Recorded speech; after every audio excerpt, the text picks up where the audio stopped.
ಸ್ವಾಗತ. ಹೊಸ ವರ್ಷ ಹಾಗೂ ಸಂಕ್ರಾಂತಿ ಹಬ್ಬದ ಶುಭಾಶಯಗಳು. ಇಂದು ನಮ್ಮೊಂದಿಗೆ ಆರ್ಟ್ ಆಫ್ ಲಿವಿಂಗ್ ಸಂಸ್ಥೆಯ ಮೈಸೂರು ಆಶ್ರಮವನ್ನು ನೋಡಿಕೊಳ್ಳುವಂತಹ ನಮ್ಮ ಸ್ವಾಮಿ ದಿವ್ಯಪಾದ್ ಅವರು ನಮ್ಮ ಜೊತೆಗೆ ಇದ್ದಾರೆ. ನಮಸ್ಕಾರ. ಸಮಾಜದಲ್ಲಿ ತುಂಬಾ ನಕಾರಾತ್ಮಕತೆ ಇದೆ, ಇದರಿಂದ ಹೇಗೆ ದೂರ? ನಕಾರಾತ್ಮಕತೆ ಅಂತಂದ್ರೆ ನಾವು ಯಾವಾಗ ಬೆಳಕಿನಿಂದ ದೂರ ಹೋಗ್ತೀವೋ ಅವಾಗ ನಕಾರಾತ್ಮಕತೆ.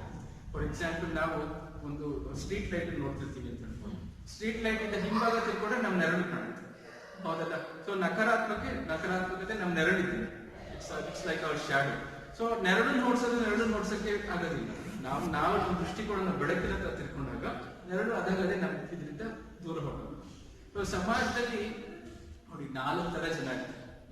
ಮೊದಲನೇ ತರ ಜನ ತುಂಬಾ ಸಂತೋಷವಾಗಿರ್ತಾರೆ, ಅವ್ರ ಹತ್ರ ನಾವು ಹೇಗೆ ನಡ್ಕೋಬೇಕು, ಸ್ನೇಹಿತರಾಗಬೇಕು, ಅವಾಗ ನಾವು ಸಂತೋಷವಾಗಿರ್ತೀವಿ. ಎರಡನೇ ತರ ಜನ ತುಂಬಾ ದುಃಖದಲ್ಲಿರ್ತಾರೆ, ಅವ್ರ ಹತ್ರ ನಮ್ಮ ಪತಂಜಲಿ ಯೋಗ ಸೂತ್ರ ಹೇಳಿ ತುಂಬಾ ಸ್ನೇಹಿತರಾಗಬೇಡಿ ಅವ್ರ ಹತ್ರ. ಯಾಕೆಂತಂದ್ರೆ 10 ದಿನ ಅವ್ರ ಗೋಡ್ ಕತೆ ಕೇಳಿದ್ರೆ 11ನೇ ದಿನ ನೀವು ಗೋಡಾಗುತ್ತೆ. ಅಂತವ್ರಿಗೆ ನಿಮ್ಮ ಕನಿಕರ ತೋರಿಸಿ, ಕರುಣೆ ತೋರಿಸಿ. ಮೂರನೇ ತರ ವ್ಯಕ್ತಿಗಳು ಹೇಗೆ ಅಂತಂದ್ರೆ ಒಳ್ಳೊಳ್ಳೆ ಕೆಲಸ ಮಾಡ್ತಾರೆ. ನಮ್ಮ ಸಮಾಜದಲ್ಲಿ ಇರ್ಬೋದು, ಆಫೀಸಲ್ಲಿ ಇರ್ಬೋದು, ನಿಮ್ ಫ್ರೆಂಡ್ಸ್ ಇರ್ಬೋದು, ನಿಮ್ ರಿಲೇಟಿವ್ಸ್ ಅಲ್ಲಿ ಇರ್ಬೋದು, ಅವ್ರು ತುಂಬಾ ಒಳ್ಳೆ ಕೆಲಸ ಮಾಡಿ ತುಂಬಾ ಮೇಲ್ ಬರ್ತಾರೆ, ಉನ್ನತ ಪರಿಸ್ಥಿತಿ ಬರ್ತಾರೆ. ಅಂತವ್ರದ್ದು ನಾವು ಹೇಗೆ ನಡ್ಕೋಬೇಕು, ಪ್ರಶಂಸೆ ಮಾಡಿ ಅವ್ರಿಗೋಸ್ಕರ ಸಂತೋಷವಾಗಿದೆ. ಈಗ ನೋಡಿ ಎಷ್ಟು ಚೆನ್ನಾಗಿ ಹೇಳ್ತಾರೆ ಗೊತ್ತಾ, ನಾವು ಪ್ರಶಂಸೆ ಮಾಡಿದ್ರೆ ನಮ್ಗೆ ಏನಾಗುತ್ತೆ ಗೊತ್ತಾ, ನಮ್ಮಲ್ಲಿ ಹೊಟ್ಟೆ ಉರಿ ಶುರು ಆಗುತ್ತೆ. ಯಾರೋ ನನ್ಗಿಂತ ಮೇಲೆ ಬರೋದು. ಅದಕ್ಕೆ ಪ್ರಶಂಸೆ ಮಾಡಿ ನಾವು ಸಂತೋಷ. 4ನೇ ತರ ವ್ಯಕ್ತಿಗಳು ಹೇಗೆ ಅಂತಂದ್ರೆ ಕೆಟ್ಟ ಕೆಲಸ ಮಾಡ್ತಾರೆ. ಕೆಟ್ಟ ಕೆಲಸ ಅಂದ್ರೆ ಹೇಳಿದ ಮಾತು ಕೇಳೋದಿಲ್ಲ, ವಿತಂಡವಾದ ಮಾಡ್ತಾರೆ, ಸುಮ್ಮನೆ ಆಲಸ್ಯದಿಂದ ಟೈಮ್ ವೇಸ್ಟ್ ಮಾಡ್ತಾರೆ, ಹಣ ವೇಸ್ಟ್ ಮಾಡ್ತಾರೆ. ಇಂಥರದ್ದು ನಾವು ಹೇಗೆ ನಡ್ಕೋಬೇಕು, ತಿಳಿ ಹೇಳಬೇಕು, ಆಮೇಲೆ ನಿರ್ಲಕ್ಷ್ಯ ಮಾಡಬೇಕು. ಅಂದ್ರೆ ಎಜುಕೇಟ್ ಅಂಡ್ ಇಗ್ನೋರ್. ಎಷ್ಟು ಒಂದು ಎಜುಕೇಟ್ ಮಾಡೋದು, 1 ಸಲ ತಿಳಿ ಹೇಳಿ, 2 ಸಲ ತಿಳಿ ಹೇಳಿ, 10 ಸಲ ತಿಳಿ ಹೇಳಿ, 11ನೇ ಸಲ ತಿಳಿ ಹೇಳ್ಬೇಕು. ನಿಮಗೆ ಕೋಪ ಬರುತ್ತಲ್ಲ, ಅವಾಗ ನಿರ್ಲಕ್ಷ್ಯ ಮಾಡಿ. ನಿಮಗೆ ಕೋಪ ಬಂದು ಅವ್ರಿಗೆ ಶಾಂತವಾಗಿರೋದು ಹೇಳಕ್ ಬರಲ್ಲ. ಅದಕ್ಕೆ ಎಜುಕೇಟ್ ಅಂಡ್ ಇಗ್ನೋರ್. ಸೊ ಸಮಾಜದಲ್ಲಿ ಎಲ್ಲಾ ತರ ಜನಗಳು ಇರ್ತಾರೆ. ಸೊ ನಾವು ಚಾಣಕ್ಷತನೆ, ವೆರಿ ಸ್ಕಿಲ್ಫುಲ್. ಯಾರು ತುಂಬಾ ನಕಾರಾತ್ಮಕತೆ ಇದೆ ಅಂದ್ರೆ 2 ತರ ಜನ ಇರ್ತಾರೆ ನಕಾರಾತ್ಮಕ. ಯಾಕೆಂದ್ರೆ ಫಸ್ಟ್ ನಿಮ್ಮ ಏಳಿಗೆ ಬಯಸೋರು ನಿಮ್ಗೆ ಟೀಕೆ ಮಾಡ್ತಾರೆ. ನಮ್ಮ ತಾಯಿ ಇರ್ಬೋದು, ತಂದೆ, ಒಳ್ಳೆ ಫ್ರೆಂಡ್ಸ್ ಇರ್ಬೋದು, ಅಂತ ಟೀಕೆಗಳನ್ನ ನಾವು ಸ್ವಾಗತಿಸೋದು. ಇನ್ ಕೆಲವರು ನಿಮ್ ಕಂಡ್ರೆ ಆಗದೆ ಜಲಸಿ ಹೊಟ್ಟೆ ಕಿಂಜ ನಿಮ್ ಟೀಕೆ ಮಾಡಿ ಅಂತವ್ರಿಗೆ ನಾವು ನಿರ್ಲಕ್ಷ್ಯ ಮಾಡಿ. ಸೊ ಹೇಗೆ ಸ್ಕಿಲ್ಫುಲ್, ಹೇಗೆ ಚಾಣಕ್ಷತನೆಯಿಂದ ನಡ್ಕೋಬೇಕು ಅನ್ನೋದು ಇದೆ ಆರ್ಟ್ ಆಫ್ ಲಿವಿಂಗ್. ಸ್ವಾಮೀಜಿ, ಬೇರೆಯವರು ನಮ್ಮನ್ನು ಕಂಡರೆ ಆಗದೆ ಸುಮ್ಮನೆ ಟೀಕೆ ಮಾಡ್ತಾರೆ, ಇವರಿಂದ ನಾವು ಹೇಗೆ ದೂರವಾಗಬೇಕು, ಬೇರೆಯವ್ರ ಮಾತನ್ನ ಎಷ್ಟು ಕೇಳಬೇಕು? ನಾನು ಮುಂಚೆ ಮೊದಲನೇ ಪ್ರಶ್ನೆ ಹೇಳಿದಂಗೆ, ಕೆಲವರು ನಿಮ್ಮ ಏಳಿಗೆ ಬಯಸ್ತಾರೆ, ಅಂತ ಟೀಕೆಗಳನ್ನ ಸ್ವಾಗತಿಸಿ. ಇನ್ ಕೆಲವರು ನಿಮ್ಮ ಮೇಲಿರೋ ಹೊಟ್ಟೆ ಕಿಚ್ಚಿಗೆ ಅಸೂಯೆಗೆ ಹೇಳ್ತಾರೆ, ಅಂತ ಅಸೂಯೆಗೆ ನಾವು ನಿರ್ಲಕ್ಷಿಸಬೇಕು. ಅಂದ್ರೆ ಜನ ಹೇಳಿದ ಎಷ್ಟು ಮಟ್ಟಿಗೆ ಕೇಳಬೇಕು ಅನ್ನೋದನ್ನು ನಾವು ಜನ ಹೇಳಿದ್ದೆಲ್ಲ ಕೇಳ್ಕೊಂಡು ಕೂತ್ಕೊಳ್ಳೋಕ್ಕಾಗಲ್ಲ. ಅವ್ರು ಕಾಲ್ ಚಂಡ ಹೋಗ್ತೀವಿ, ಜನ ಏನ್ ಮಾಡ್ತಾರೆ, ಕಾಲ್ ಚಂಡಿಗೆ ಕೊಂದು ಬಿಡ್ಸಾಕ. ಹಂಗನ್ಬಿಟ್ಟು ಬೆಂಕಿ ಇಲ್ಲದೆ ಹೋಗೇ ಇರೋದಿಲ್ಲ, ಹೌದಾ? ಸ್ವಲ್ಪ ಅವ್ರ ಮಾತನ್ನು ಪೂರ್ತಿ ನಿರ್ಲಕ್ಷ್ಯ ಮಾಡಿದ್ದಾರೆ. ಸೊ ಮಧ್ಯಪಥ, ಎಷ್ಟು ಕೇಳಬೇಕು ಅಷ್ಟು ಕೇಳಬೇಕು. ನಮ್ಗೆ ಯಾವ್ದು ಒಳ್ಳೇದಾಗುತ್ತೋ ಅದನ್ನ ಸ್ವೀಕರಿಸೋಣ. ನಮಗೆ ಅಯ್ಯೋ ಅವ್ರು ಹೇಳ್ತಿರೋದ್ರಲ್ಲಿ ಏನ್ ಪ್ರಯೋಜನ ಇಲ್ಲ ಅಂತಂದ್ರೆ ನಿರ್ಲಕ್ಷ್ಯ. ದಿನವಿಡೀ ಹೇಗೆ ಸಕ್ರಿಯವಾಗಿ ಇರೋದು, ಹಾಗೆ ನಮ್ಮ ಸಂವಾದವನ್ನು ಹೇಗೆ ಪರಿಷ್ಕರಿಸೋದು, ಅಂದ್ರೆ ನಮ್ಮ ಮಾತಿನಲ್ಲಿ ಹೇಗೆ ಸುಧಾರಣೆ ಕಮ್ಯುನಿಕೇಶನ್ ನೋಡಿ, ಹೇಗೆ ನಾವು ಪ್ರತಿದಿನ ದಿನವಿಡೀ ಹೇಗೆ ಆಕ್ಟಿವ್ ಆಗಿರ್ಬೇಕು ಅಂತಂದ್ರೆ, ಹಿಂದಿನ ದಿನ ಚೆನ್ನಾಗಿ ನಿದ್ದೆ ಮಾಡಬೇಕು. ನಾವೆಷ್ಟು ರೆಸ್ಟ್ ತಗೋತೀವೋ ಅಷ್ಟು ಆಕ್ಟಿವ್ ಆಗಿರ್ತೀವಿ, ಹೌದಾ? ಹಿಂದಿನ ದಿನ ಚೆನ್ನಾಗಿ ನಿದ್ದೆ ಆಗಿದ್ದೆ ಮಾರನೇ ದಿನ ಬಡಕ್ತಾ ಇರ್ತೀವಿ, ಇರಿಟೇಷನ್ ಆಗ್ತಿರುತ್ತೆ, ಫ್ರಸ್ಟ್ರೇಷನ್ ಆಗ್ತಿರುತ್ತೆ. ನಿದ್ದೆ ಒಂದೇ ಅಲ್ಲ, ಎಷ್ಟು ರೆಸ್ಟ್ ಮಾಡ್ತೀವಿ, ಎಷ್ಟು ಧ್ಯಾನ. ನಾವೆಷ್ಟು ಧ್ಯಾನ ಎಷ್ಟು ಚೆನ್ನಾಗಾಗುತ್ತೋ ಅಷ್ಟು ಡೈನಮಿಕ್ ಆಗುತ್ತೆ. ಅಂದ್ರೆ ಗುರುಗಳು ಹೇಳ್ತಾರೆ, inner piece and outer dynamics. ಒಳಗಡೆ ಎಷ್ಟು ಶಾಂತತ್ವ ಇರುತ್ತೆ, ನಮಗೆ ಪೀಸ್ಫುಲ್ನೆಸ್ ಇರುತ್ತೋ ಆಚೆ ಕಡೆ ಅಷ್ಟು ಡೈನಮಿಕ್ ಆಗಿರ್ತದೆ. ನಾವು ಜನರಲ್ಲಿ ಏನ್ ಮಾಡ್ತೀವಿ, ಮನಸ್ಸಿನಲ್ಲಿ ತುಂಬಾ ಹರಿ ಮಾಡ್ಬಿಡ್ತೀವಿ, ವೇಗ ಮಾಡ್ಬಿಡ್ತೀವಿ, ಕೆಲಸ ಸ್ಲೋ ಮಾಡ್ತೀವಿ. ಮನಸ್ಸು ಹೊರಡೋದು ಹೊಡ್ತಿರತ್ತೆ, ಕೆಲಸ ಆಗದೇ ಇಲ್ಲ. ಅದ್ರ ಗುರುಗಳು ಹೇಳ್ತಾರೆ, ಮನಸ್ಸು ಕೆಲಸ ಬೇಗ ಮಾಡಿ, ಮನಸ್ಸನ್ನ ಸಮಾಧಾನ ಮಾಡ್ಕೊಳ್ಳಿ, ಹೌದಲ್ಲ? ಸೊ ಹಾಗೆ ನಮ್ಮ ಸಂಭಾಷಣೆ ಹೇಗೆ ಜಾಸ್ತಿ ಚೆನ್ನಾಗಿ ಮಾಡ್ಕೋಬೇಕು ಅಂತಂದ್ರೆ, ನಾವೆಷ್ಟು ಸೈಲೆಂಟ್ ಇರ್ತೀವೋ ಅಷ್ಟು ಕಮ್ಯುನಿಕೇಶನ್ ಚೆನ್ನಾಗಾಗುತ್ತೆ. ದಿನವಿಡೀ ಮಾತಾಡ್ತಿದ್ರೆ ಎಷ್ಟು ಊರ್ಜ ಶಕ್ತಿ ವೇಸ್ಟ್ ಆಗುತ್ತೆ. ಬರೀ ಮಾತು ಕೇಳ್ತಿರ್ತಾರೆ, ಯಾರೋ ಬರೀ ಮಾತಾಡ್ತಾನೆ ಇರ್ತಾರೆ, ಅಂತ ಮಾತಿನ ತೂಕ ಇರ್ತದೆ. ಸೊ ಎಷ್ಟು ಬೇಕೋ ಅಷ್ಟು ಮಾತಾಡೋದು. ಹಾಗೆ ದಿನದಲ್ಲಿ ಸ್ವಲ್ಪ ಹೊತ್ತು ಮೌನ, ಆಮೇಲೆ ಪ್ರಕೃತಿ ಜೊತೆ ಇರೋದು, ನೇಚರ್ ಜೊತೆ ಇರೋದು, ಇವೆಲ್ಲ ನಮ್ಮ ಒಳಗಿನ ಇದನ್ನ ದೃಢ ಮಾಡುತ್ತೆ. ನಾವು ಎಷ್ಟು ಸಮತ್ವದಲ್ಲಿ ಇರ್ತೀವೋ ಅಷ್ಟು ನಮ್ಮ ಕಮ್ಯುನಿಕೇಶನ್, ಅಷ್ಟು ನಮ್ಮ ಮಾತು ಬೇರೆಯವ್ರಿಗೆ ತಾಗುತ್ತೆ. ಈಗ ನೀವು ಹೇಳಿದ್ರಿ ಚೆನ್ನಾಗಿ ನಿದ್ದೆ ಮಾಡ್ಬೇಕು ಅಂತ. ಸೊ ಅದು ಹೇಗೆ, ಕೆಲವರು ಈಗ ಕಾಲ್ ಸೆಂಟರ್ ಎಲ್ಲ ಕೆಲಸ ಮಾಡೋರು ಸೊ ಅವ್ರು ಮಧ್ಯರಾತ್ರಿಯಲ್ಲಿ ಬೆಳಿಗ್ಗೆ ಹೊತ್ತೆಲ್ಲ ಮಲ್ಕೋತಾರೆ. ಸೊ ಅದು ಕೂಡ ನಡೆಯುತ್ತೆ, ಒಟ್ಟಲ್ಲಿ ನಿದ್ದೆ ವಿಶ್ರಾಂತಿ ನೋಡಿ. ಅದಕ್ಕೇನೆ ನಾವು ಯೋಗ ಧ್ಯಾನ ಅಂತೆಲ್ಲ ಇರೋದು. ಸೊ ನೀವು ಕಾಲ್ ಸೆಂಟರ್ ರಾತ್ರಿ ಹೊತ್ತೆಲ್ಲ ಮಾಡಿದ್ರು ಬೆಳಗಾಗತ್ತು ಸ್ವಲ್ಪ ಹೊತ್ತು ಸುದರ್ಶನ ಕ್ರಿಯೆ, ಪ್ರಾಣಾಯಾಮ, ಧ್ಯಾನ ಎಲ್ಲ ಮಾಡಿದ್ರೆ ತಿರ್ಗಾ ಆಕ್ಟಿವ್ನೆಸ್ ಸಿಕ್ಕೊಂಡು. ಸೊ ಈ ಸಾಧನ ತುಂಬಾ ಮುಖ್ಯ. ಸಾಧನದಿಂದ ತುಂಬಾ ಪ್ರಯೋಜನ ಆಗುತ್ತೆ. ಮೊದಲನೇದಿಂದ ನೀವು ಕೇಳಿದಂಗೆ ತುಂಬಾ ಆಕ್ಟಿವ್ ಆಗ್ತೀವಿ ನಾವು. ಎಷ್ಟು ರೆಸ್ಟ್ ತಗೋತೀವೋ, ಮನಸ್ಸಿಗೆ ರೆಸ್ಟ್, ದೇಹದ ರೆಸ್ಟ್ ಅಲ್ಲ, ಇಡೀ ದಿನ ಹಾಸಿಗೆ ಮೇಲೆ ಮಾಡ್ಕೊಡೋದಲ್ಲ, ಮನಸ್ಸಿಗೆ ಎಷ್ಟು ರೆಸ್ಟ್ ಇರುತ್ತೋ ಅಷ್ಟು ನಾವು ಆಚೆ ಕಡೆಯಿಂದ ಆಕ್ಟಿವ್.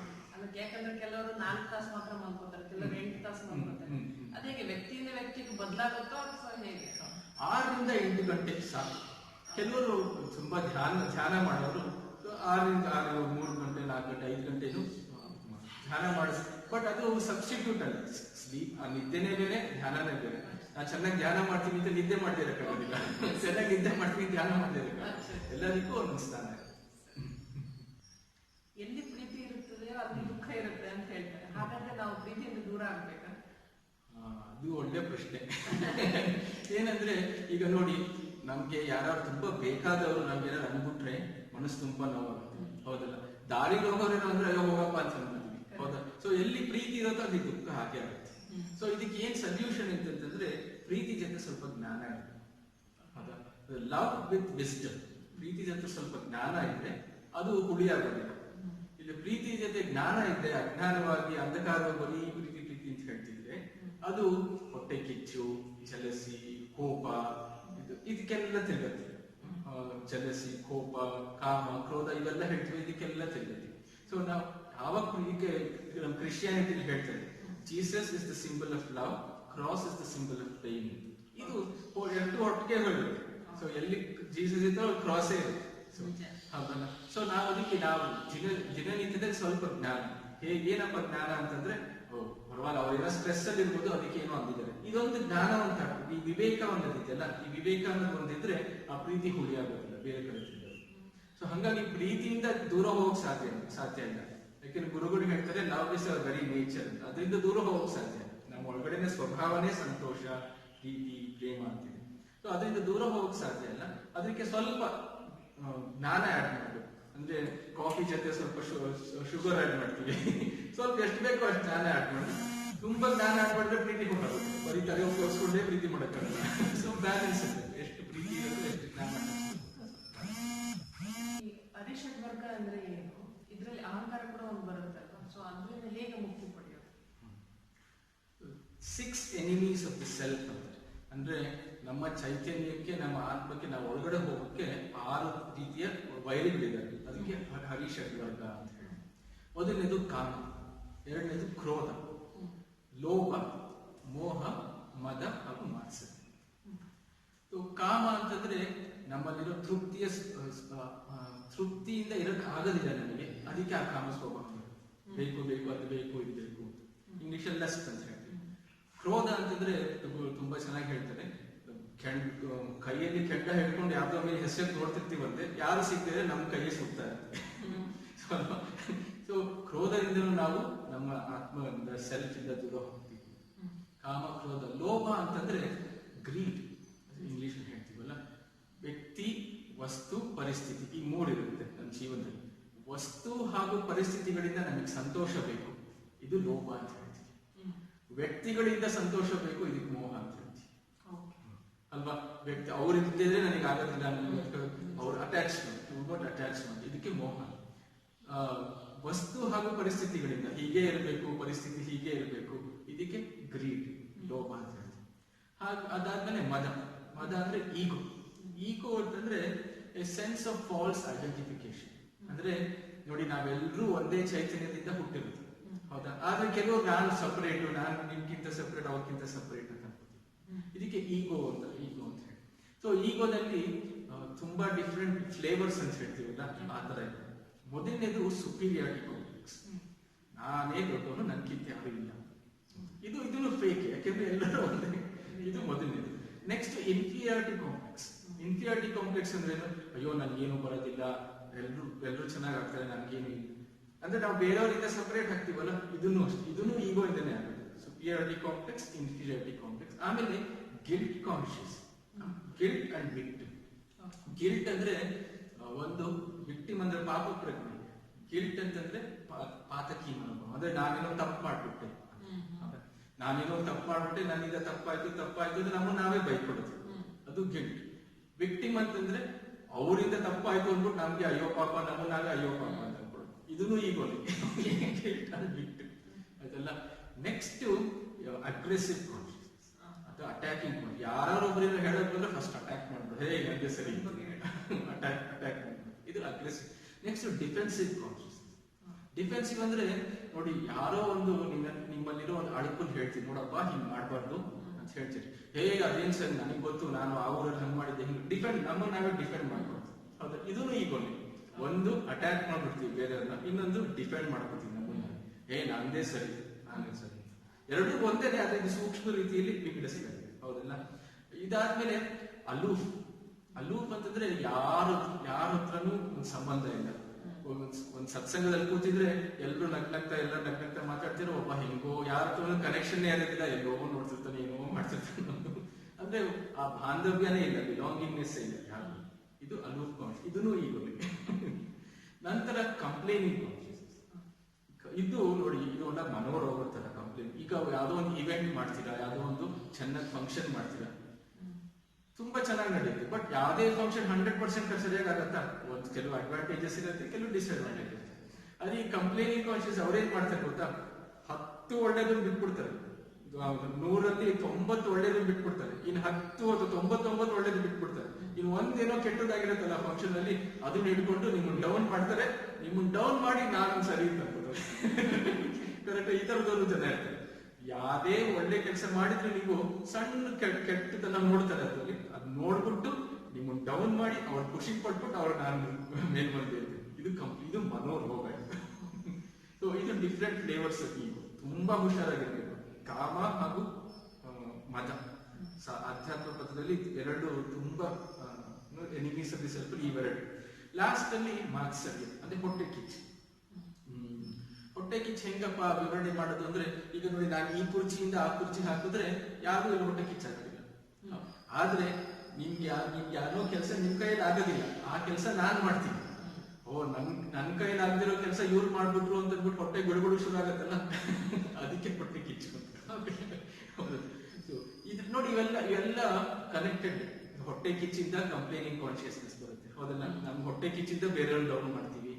ಇನ್ಫೀರಿಯಾರಿಟಿ ಕಾಂಪ್ಲೆಕ್ಸ್ ಇಂದ ಬೇರೆಯವ್ರನ್ನ, ನಮ್ಮನ್ನ ಇನ್ಸೆಕ್ಯೂರಿಟಿಯಿಂದ ಬೇರೆಯವ್ರನ್ನ ಡೌನ್ ಮಾಡ್ತೀವಿ, ನಮ್ಮನ್ನ ನಾವೇ ಮಾಡ್ಕೊತೀವಿ. ಇನ್ಸೆಕ್ಯೂರ್ ಒಳಗಡೆ ಎಷ್ಟು ಇನ್ಸೆಕ್ಯೂರಿಟಿ ಇರುತ್ತೋ, ಅಭದ್ರತೆ ಇರುತ್ತೋ, ಅಷ್ಟು ಆಚೆ ಕಡೆ ನಾನೇ ಗ್ರೇಟ್ ಅಂತ ಹೇಳ್ತಿರ್ತಾನೆ. ಹೌದಲ್ಲ? ಅಕಸ್ಮಾತ್ ಅವನೇ ಸಮತ್ವದಿಂದ ಸ್ಟೇಬಲ್ ಆಗಿದ್ರೆ ಅವನು ಎಲ್ಲಾದ್ರೂ ನಗ್ನಗ್ತಾ ಪ್ರಶಾಂತವಾಗಿರ್ತಾನೆ. ಸೊ ಅದಕ್ಕೆ ಈಗೋಗೂ ಸ್ವಾಭಿಮಾನಕ್ಕೂ ಇದೇ ವ್ಯತ್ಯಾಸ. ಅಹಂಕಾರಕ್ಕೂ ಸ್ವಾಭಿಮಾನಕ್ಕೆ ಅಂತಂದ್ರೆ ಯಾರು ಇಲ್ವಲ್ಲ, ನನ್ನ ಪಾಡಿ ನಾನು ತೃಪ್ತವಾಗಿರ್ತೀನಿ, ನಾನು ಚೆನ್ನಾಗಿರ್ತೀನಿ. ಅಹಂಕಾರ ಅಂತಂದ್ರೆ ಬೇರೆಯವ್ರು ನನ್ನ ಹೊಗಳ್ಳಿ, ಅಟೆನ್ಷನ್ ಸಿಗಿ, ಬೇರೆಯವ್ರು ನನ್ನ ಹೊಗಳ್ಳಿ, ಬೇರೆಯವ್ರು ಏನಾಯ್ತಪ್ಪ ಅಂತ.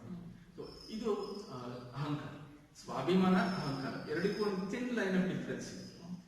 ಸೊ ಈ 7-8 ಫ್ಲೇವರ್ಸ್ ಹೇಳಿದ್ನಲ್ಲ, ಈಗ ಇದರಿಂದ ಆಚೆ ಬರೋದೇನೆ ಆಧ್ಯಾತ್ಮ.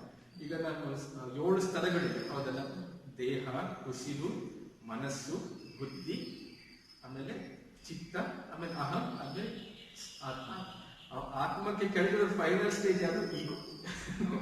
ಈಗೋ ಒಂದು ದಾಟ್ಬಿಟ್ರೆ ಅದು ಎಸ್ಪೆಷಲಿ ಆಧ್ಯಾತ್ಮ ಪದದಲ್ಲಿ ತುಂಬಾ ಡೇಂಜರಸ್. ಈಗೋ ನನಗೆ ನಾನು ಅಂತ ಹೇಳ್ಕೊಂಡು ಬರೀ ಕೆಲವರು ಅನ್ಕೋತಾರೆ ನಾನೇ ಗ್ರೇಟ್ ಅನ್ನೋದು ಈಗೋ ಅಲ್ಲ. ಅಯ್ಯೋ, ಒಂಥರ ಅಟೆನ್ಷನ್ ಸೀಕಿಂಗ್ ಇರ್ಬೋದು, ನನ್ನ ಕೈಲಿ ಏನೂ ಆಗೋದಿಲ್ಲ, ಇದನ್ನು ಈಗೋ. ಸೊ ಇದು ಸೂಕ್ಷ್ಮವಾಗಿ ದಾಟಿದ್ರೆ ನಾವು ನಮ್ಮ ಆತ್ಮದಲ್ಲಿ ಕೆಲವೊಮ್ಮೆ ಇದು ನಂದು ಸ್ವಾಭಿಮಾನ ಮತ್ತು ಅಹಂಕಾರ ಅಂತ ಹೇಳಿ ಗೊಂದಲ ಆಗುತ್ತೆ.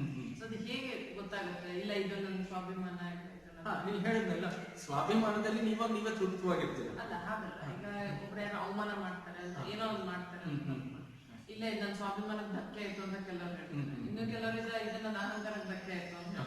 ಸೊ ಅದು ಹೇಗೆ ಗೊತ್ತಾಗುತ್ತೆ? ನಾನು ಅದಕ್ಕೆ ಮುಂಚೆ ಹೇಳಿದ್ನಲ್ಲ, ಟೀಕೆ ಮಾಡೋದು. ಅವ್ರು ಹೇಳೋದ್ರಲ್ಲಿ ಒಳ್ಳೇದಿದ್ರೆ ಒಳ್ಳೇದಿದ್ಬಿಟ್ಟು ನಾವು ಏಟ್ ಮಾಡ್ಕೊಂಡ್ರೆ ಅದು ನಮ್ಮ ಅಹಂಕಾರ. ಅವ್ರೇನೋ ಹೇಳ್ತಾರೆ, ಒಳ್ಳೇದಕ್ಕೆ ಹೇಳ್ತಾರೆ, ಆದ್ರೂ ನಮಗೇನೋ ಏಟ್ ಆಗುತ್ತೆ, ಇವ್ರು ಯಾರು ಹೇಳೋದಕ್ಕೆ, ಅದು ನಮ್ಮ ಅಹಂಕಾರ. ಆದ್ರೆ ಅವ್ರು ಹೇಳೋದ್ರಲ್ಲಿ ಹೌದಪ್ಪ, ಅವ್ರು ಹೇಳೋದ್ರಲ್ಲಿ ನಿಜ ಇದೆ ಅಂತ ನಾನ್ ತಿಳ್ಕೋತೀನಿ ಅನ್ನೋದು ಅದು ನಮ್ಮ ಸ್ವಾಭಿಮಾನ. ಹೌದಲ್ಲ? ಉತ್ತರಾಯಣ ಮತ್ತು ದಕ್ಷಿಣಾಯನ ಅಂದ್ರೆ ಏನು? ಮಕರ ಸಂಕ್ರಾಂತಿಯ ವಿಶೇಷತೆ ಉತ್ತರ ನೋಡಿ, ಜಾಗ್ರಫಿಯನ್ನು ಗೊತ್ತಿದೆ ನಮ್ಮ ಖಗೋಳಶಾಸ್ತ್ರದಲ್ಲಿ. ಈಗ ಸಮ್ಮರ್ ಸೀಸನ್ ಅಲ್ಲಿ ಇನ್ನೇನು ಗೊತ್ತಿರ್ಬೇಕಾದ್ರೆ ಭೂಮಿ ಹಾಗೂ ಸೂರ್ಯ, ನಾರ್ದರ್ನ್ ಹೆಮಿಸ್ಫಿಯರ್ ಎಸ್ಪೆಷಲಿ, ಭೂಮಿ ಹಾಗೂ ಸೂರ್ಯ ತುಂಬಾ ಹತ್ರ ಇರುತ್ತೆ. ಈಗ ಪೂರ್ವ ದಿಕ್ಕಿನಲ್ಲಿ ನೋಡ್ತಿದ್ರೆ ನೀವು, ಮನೆ ಬಾಗಿಲು ಪೂರ್ವ ದಿಕ್ಕಿನಲ್ಲಿ ಇದ್ರೆ ನಿಮಗೆ ಗೊತ್ತಾಗುತ್ತೆ, ಉತ್ತರಾಯಣ ಟೈಮಲ್ಲಿ ಸೂರ್ಯ ಉತ್ತರದ ಕಡೆ ಹೋಗ್ತಿರ್ತಾನೆ. ಇದು ಪೂರ್ವ ಅಂತಂದ್ರೆ ಪಶ್ಚಿಮ, ಉತ್ತರ ದಕ್ಷಿಣ. ಉತ್ತರಾಯಣ ಟೈಮಲ್ಲಿ ಸೂರ್ಯ ಉತ್ತರದ ಕಡೆ ಹೋಗ್ತಿರ್ತಾನೆ. ದಕ್ಷಿಣ ಟೈಮಲ್ಲಿ ಸೂರ್ಯ ದಕ್ಷಿಣದ ಕಡೆ ಇರುತ್ತೆ.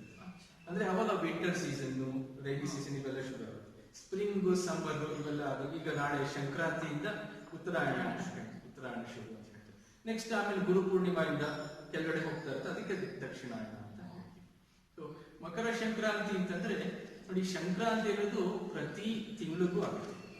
ಸೂರ್ಯ ಒಂದು ರಾಶಿಯಿಂದ ಇನ್ನೊಂದು ರಾಶಿಗೆ ಹೋಗೋದಕ್ಕೆ ಸಂಕ್ರಾಂತಿ ಅಂತ ಹೇಳ್ತೀವಿ. ಆದ್ರೆ ಈ ಸರಿ ಏನಪ್ಪ ವಿಶೇಷ ಅಂದ್ರೆ, ಸೂರ್ಯ ಧನುರ್ ರಾಶಿಯಿಂದ ಮಕರ ರಾಶಿಗೆ ಬರ್ತಾರೆ. ಮಕರ ರಾಶಿ ಶನಿದೇವರು. ಸೂರ್ಯಂಗೂ ಶನಿಗೂ ಆಗೋದಿಲ್ಲ, ಅಪ್ಪ ಮಗನಿಗೆ ಆಗೋದಿಲ್ಲ, ವೈರಿಗೂ. ಅಂದ್ರೆ ಏನ್ ತೋರಿಸುತ್ತೆ? ಸೂರ್ಯ ಅಂತಂದ್ರೆ ನಾನು, ನನ್ನದು ಸ್ವಲ್ಪ ಐಡೆಂಟಿಟಿ. ಶನಿ ಅಂತಂದ್ರೆ ಎಲ್ರೂ ಒಂದು ಮಾಕ್ ಕಾನ್ಶಿಯಸ್ನೆಸ್ ಅಂತಾರಲ್ಲ, ಎಲ್ರೂ ಒಳ್ಳೆಯವರು, ಎಲ್ರೂ ಆತರ ಎಲ್ರೂ ನೋಡೋದು. ಸೊ ಸೂರ್ಯಗೂ ಶನಿಗೂ ಆಗೋದಿಲ್ಲ. ಆದ್ರೆ ಈ ಟೈಮಲ್ಲಿ ಸೂರ್ಯ ಒಂದ್ ಸ್ವಲ್ಪ ಸೋಲ್ತಾನಂತೆ. ಸೋಲ್ಬಿಟ್ಟು ಶನಿ ಮನೆಗೆ ಹೋಗ್ಬಿಟ್ಟು ಹೇಳ್ಕೊಡ್ತಾನಂತೆ. ಅದು ಇದ್ರ ವಿಶೇಷ ಏನಂತಂದ್ರೆ, ನಾವು ನಮ್ಮ ಈಗೋ ಇರ್ಬೋದು, ಸಣ್ಣತನ ಎಲ್ಲ ಮರ್ತ್ಬಿಟ್ಟು ಎಳ್ಳು ಬೆಲ್ಲ ಹಂಚ್ಕೊಳ್ಳೋಣ ಅಂತ. ಎಳ್ಳು ನಮ್ಮ ಸಣ್ಣತನ ತೋರಿಸುತ್ತೆ. ಸಣ್ಣತನವನ್ನು ಮರ್ತ್ಬಿಟ್ಟು ಬೆಲ್ಲ ತೆಗ್ಬಿಟ್ಟು ಸ್ವೀಟ್ ಆಗಿರೋಣ ಅಂತ. ಇದು ಮಕರ ಸಂಕ್ರಾಂತಿಯ ವಿಶೇಷತೆ ಏನಂತಂದ್ರೆ, ನಮ್ಮ ಸಣ್ಣತನ, ನಮ್ಮ ಆಕಾಂಕ್ಷೆ, ಡಿಸೈರ್ಸ್ ಎಲ್ಲ ಮರ್ತ್ಬಿಟ್ಟು ಎಲ್ಲ ಒಟ್ಟಿಗೆ ಎಲ್ಲ ಹಂಚ್ಕೊಂಡು, ಈಗ ನಾವು ಕಟಾವೆಲ್ಲ ಆಗುತ್ತೆ ಹೋದನ, ಈಗ ಶುಗರ್ ಕೇನ್ ಇರ್ಬೋದು, ಕಬ್ಬು ಇರ್ಬೋದು, ಎಲ್ಲ ಹಂಚ್ತೀವಿ. ಅಂದ್ರೆ ನಮ್ಮ ಮನುಷ್ಯನ ಸ್ವಭಾವನೇ ಎಲ್ಲ ಹಂಚ್ಕೊಂಡು. ಸೊ ಇವಾಗ ಮಕರ ಸಂಕ್ರಾಂತಿಯಿಂದ ಶುರು ಆಗುತ್ತೆ. ನಾನು ಏನ್ ಬೆಳೆದಿದೀವೋ ಎಲ್ಲಾದ್ರೂ ಹಂಚ್ಕೊಂಡು ತಿನ್ಬಿಟ್ಟು ಸ್ವೀಟ್ ಆಗಿರ್ಲಿ ನನ್ನ ಜೀವನ. ಇದು ಮಕರ ಸಂಕ್ರಾಂತಿಯ ವಿಶೇಷ. ಪ್ರತಿ ಸೋಮವಾರ ಆಶ್ರಮದಲ್ಲಿ ರುದ್ರ ಪೂಜೆ ನಡೆಯುತ್ತೆ. ಇದರ ಮಹತ್ವದ ಬಗ್ಗೆ ಒಂದ್ ಸ್ವಲ್ಪ ವಿವರವಾಗಿ ತಿಳಿಸ್ತೀರಿ? ರುದ್ರಾಭಿಷೇಕ ನಮ್ಮ ಎಸ್ಪೆಷಲಿ ನಮ್ಮ ಆರ್ಟ್ ಆಫ್ ಲಿವಿಂಗ್ ಆಶ್ರಮ ಎಲ್ಲ ಆಶ್ರಮಗಳಲ್ಲೂ ನಡೆಯುತ್ತೆ. ರುದ್ರ ಅಂದ್ರೆ ರುಕ್ ದ್ರಾವಯತೆ ಇತಿ ರುದ್ರಾಹ ಅಂತ. ರುಕ್ ಅಂತಂದ್ರೆ ನಮ್ಮಲ್ಲಿರೋ ಡಿಸಪಾಯಿಂಟ್ಮೆಂಟ್ ಇರ್ಬೋದು, ಸಾರೋ ಇರ್ಬೋದು, anything that is lacking with this. ನಮ್ಮಲ್ಲಿ ಏನು ಅಯ್ಯೋ ಅದಿಲ್ಲ ಅಂತ ಹೇಳ್ತೀವಲ್ಲ, ತೊಂದರೆ ಸಿಕ್ಕಾಕೊಂಡ್ಬಿಟ್ಟಿರ್ತೀವಿ, ದುಃಖದಲ್ಲಿ ಸಿಕ್ಕಾಕೊಂಡ್ಬಿಟ್ಟು, ಅದಕ್ಕೆ ದ್ರಾವಯತೆ ಅಂತಂದ್ರೆ that which drives out all these lac, all this negativity. ಯಾವುದು ಇದನ್ನೆಲ್ಲ ಹೊರಗಡೆ ಹಾಕತ್ತಲ್ಲ, ಅದಕ್ಕೆ ರುದ್ರ ಪೂಜೆ ಅಂತ ಹೇಳ್ತೀವಿ. ಸೊ ರುದ್ರ ಪೂಜೆ ತುಂಬಾ ಸೋಮ ಅಂತಂದ್ರೆ ಚಂದ್ರ. ಸೊ ಚಂದ್ರ ನಮ್ಮ ಮನಸ್ಸನ್ನು ತೋರಿಸುತ್ತೆ. ಸೊ ಶಿವ ಅಂತಂದ್ರೆ ನಮ್ಮಲ್ಲಿರೋ ಚೈತನ್ಯ ತೋರಿಸುತ್ತೆ. ಸೊ ಶಿವನ್ಗೂ ಸೋಮವಾರ ಶಿವ ಪೂಜೆ ಮಾಡಬೇಕು ಅಂತ ಹೇಳ್ತಾರೆ. ಯಾಕೆಂದ್ರೆ ಶಿವ ಅಂತಂದ್ರೆ ನಾವು ಓಂ ನಮ ಶಿವ ಅಂತ ಹೇಳಿದಂಗೆ ಪಂಚತತ್ವದಿಂದ ಮಾಡಲಾಗಿದೆ. ಇಡೀ ಪ್ರಪಂಚದೇ ಪಂಚತತ್ವ, ಅರ್ತ್ ಎಲಿಮೆಂಟ್, ಭೂಮ್, water, air, fire, ether. So ನಾವು ರುದ್ರ ಪೂಜೆಯಲ್ಲಿ ಈ 5 ತತ್ವವನ್ನು ಪೂಜಿಸ್ತೀವಿ. ಅದು ಆಮೇಲೆ ರುದ್ರಾಭಿಷೇಕ, ರುದ್ರ ಲಿಂಗದ ಮೇಲೆ ನೀರು ಅಥವಾ ಹಾಲು ಬಿದ್ದಾಗ ಅದೇನು ಪ್ರತೀಕ್ಷೆ ಮಾಡುತ್ತೆ ಅಂತಂದ್ರೆ, ನಮ್ಮ ಒಳಗಡೆ ಇರೋ ಮನಸ್ಸಿನಲ್ಲಿರೋ ಸಂಸ್ಕಾರಗಳನ್ನೆಲ್ಲ ಪವಿತ್ರ ಮಾಡುತ್ತೆ, ಕ್ಲೀನ್ ಮಾಡುತ್ತೆ ಅಂತ ಅದೊಂದು. ಸೊ ಮನಸ್ಸು ಅಂತಂದ್ರೆ ಚಂದ್ರನ್ ಎಲ್ಲ ಕ್ಲೀನ್ ಆಗ್ತಿರತ್ತೆ, ಪವಿತ್ರವಾಗ್ತಿರತ್ತೆ ಅಂತ. ಇದಕ್ಕೆ ರುದ್ರ ಪೂಜೆ ತುಂಬಾ ಪವರ್ಫುಲ್ ಪೂಜೆ. ಎಲ್ಲರೂ ಹೇಳಿ ಎಲ್ಲ ಸಂಕಲ್ಪ ತಗೊಂಡು ಎಲ್ಲರೂ ಹೊಟ್ಟೆ ಭಾಗಿಯಾಗಿ, ಆಮೇಲೆ ನಂತರ ಸತ್ಸಂಗ ಮಾಡೋದು, ಹುಣ್ಣಿಮೆ ದಿನ ಪೂಜೆ ಮಾಡೋದು, ಅಥವಾ ಪ್ರತಿ ಸೋಮವಾರ ಪೂಜೆ ಮಾಡೋದು. ಅಂದ್ರೆ ನಮ್ಗೆ ಟೈಮ್ ಆದಾಗ ಮಾಡ್ತೀವಿ. ಈಗ ಲಾಕ್ಡೌನ್ ಅಂತ ಸಾಮಾನ್ಯವಾಗಿ ಬೆಳಗ್ಗೆ ಅಷ್ಟೊತ್ತಿಗೆ ಇರುತ್ತೆ, 7 ಗಂಟೆ 8 ಗಂಟೆ. ಈಗ ಬೇರೆ ಕೆಲಸ ಇದ್ರೆ ತಿಂಡಿ ತಿಂದಾದ್ಮೇಲೆ ಮಾಡ್ತೀವಿ, ಇಲ್ಲ ಸಾಯಂಕಾಲ ಮಾಡ್ತೀವಿ.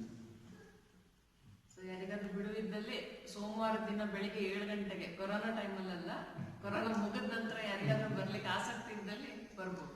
ಇದು ಬೆಂಗಳೂರು ಆಶ್ರಮದಿಂದಲೂ ಪ್ರತಿ ಸೋಮವಾರ ಗುರುಗಳು ಮಾಡ್ತಾರೆ. ಅದು ಆನ್ಲೈನ್ ಇರುತ್ತೆ. ಬೆಂಗಳೂರು ಆಶ್ರಮದ್ದು ನಮ್ದು ಯೂಟ್ಯೂಬ್ ಅಲ್ಲೂ ನೋಡ್ಬೋದು. ಅದ್ರ ಲಿಂಕ್ ನನ್ನ ಡಿಸ್ಕ್ರಿಪ್ಷನ್ ಬಾಕ್ಸ್ ಅಲ್ಲಿ ಕೊಟ್ಟಿರ್ತಾರೆ.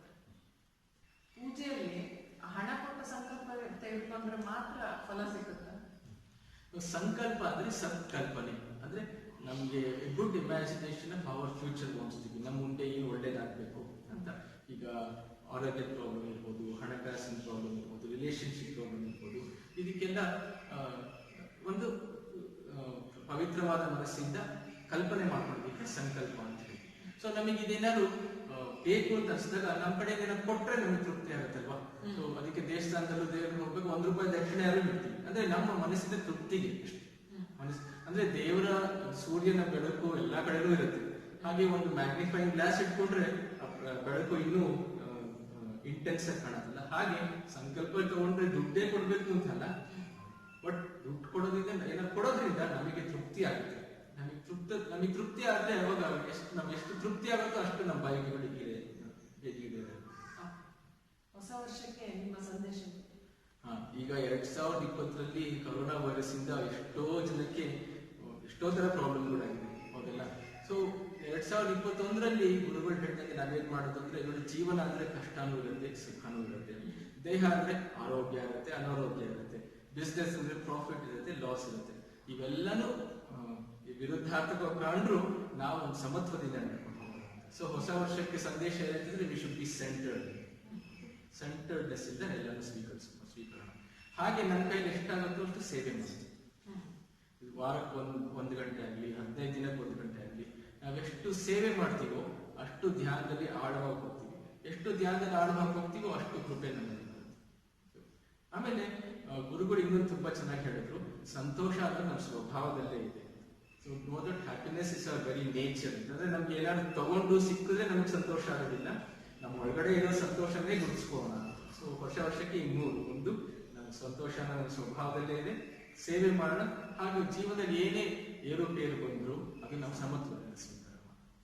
ಸ್ವಾಮೀಜಿ, ನಮ್ಮ ಜೀವನಕ್ಕೆ ಉಪಯುಕ್ತವಾದಂತಹ ನಮ್ಮಲ್ಲಿ ಇರ್ತಕ್ಕಂಥ ಹಲವಾರು ಅನುಮಾನಗಳಿಗೆ, ಪ್ರಶ್ನೆಗಳಿಗೆ ಉತ್ತರವನ್ನು ನೀಡಿದ್ದೀರಾ, ಧನ್ಯವಾದಗಳು.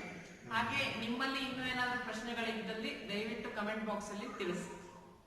ಇವತ್ತಿನ ನಮ್ಮ ಈ ವಿಡಿಯೋ ನಿಮಗೆಲ್ಲ ಇಷ್ಟ ಆಯ್ತು ಅಂತ ಅನ್ಕೊಳ್ತಾ ಇದ್ದೇವೆ. ಮತ್ತೊಮ್ಮೆ ನಿಮಗೆಲ್ಲ ಹೊಸ ವರ್ಷದ ಶುಭಾಶಯಗಳು ಹಾಗೂ ಮಕರ ಸಂಕ್ರಾಂತಿ ಹಬ್ಬದ ಶುಭಾಶಯಗಳು. ನೀವೇನಾದ್ರೂ ಒಂದು ಸಂದೇಶವನ್ನು ಕೊಡ್ಲಿಕ್ಕೆ? ನಾನು ಅದೇ ಹೇಳ್ತೀನಿ, ಎಲ್ಲರಿಗೂ ಹೊಸ ವರ್ಷದ ಹಾಗೂ ಮಕರ ಸಂಕ್ರಾಂತಿ ಹಬ್ಬದ ಶುಭಾಶಯಗಳು. ನಮಸ್ಕಾರ.